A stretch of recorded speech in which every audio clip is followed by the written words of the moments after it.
এবার আপনাদের একটা ছবি দেখাই। এই ছবি গতকালের। বিধায়ক কালনার তিনি পৌঁছে গিয়েছিলেন বাজারে এবং সেখানে গিয়ে তিনি বাজার যখন পরিদর্শন করলেন, দেখলেন চারপাশে একেবারে অস্বাস্থ্যকর পরিবেশ, নোংরা আবর্জনা ছড়িয়ে ছিটিয়ে রয়েছে। বিধায়ক দাওয়াই দিলেন গতকাল, আর আজকের ছবি এবার দেখাবো।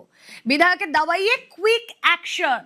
চারপাশ যেখানে ময়লা আবর্জনা জমেছিল সেই জায়গা একদম পরিষ্কার। এই যে বাজার দেখছেন, এই যে চলতেই পথ, বাজারে মানুষজন আসছেন, এই সমস্ত জায়গায় নোংরা ভরেছিল। গতকাল বিধায়ক গিয়ে ধমক দিলেন, বললেন রাস্তা পরিষ্কার করতে, আর সেই বাজার এলাকা পরিষ্কার হয়ে গেল। কালনার ইন্দিরা বাজার জঞ্জাল মুক্ত হলো। কথা বলবো, নবকুমার রয়েছেন সঙ্গে। নবকুমার, ইচ্ছা থাকলেই উপায় হয়, এতদিন ধরে নোংরা। কালকে বিধায়ক গেলেন, দাওয়াই দিলেন, তারপরে কুইক অ্যাকশন।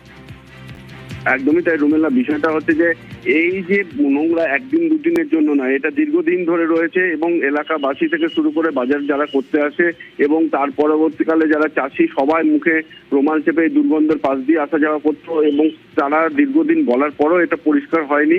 কিন্তু হঠাৎই যখন সারপ্রাইজ ভিজিটে আসেন, তিনি প্রথমেই লক্ষ্য করেন যে এত নোংরা ডাস্টবিনে পুরো পরিত্যক্ত হয়ে সাইডে চলে গেছে, রাস্তার উপর দিয়ে যাচ্ছে মানুষ, এত অসুবিধার মধ্যে কেন কাটাচ্ছে। সঙ্গে সঙ্গে বাজার কমিটিকে ডাকা হয় এবং আধিকারিকদের ফোন করে বলা হয় যে ইমিডিয়েট তাকে কয়েকটির মধ্যে পরিষ্কার করে দিতে হবে এবং তিনি আবার আসবেন দেখবার জন্য। কিন্তু তার এই কথাই কাজ এই কুইক হয়ে যাবে এটা কেউ আশা করতে পারেনি।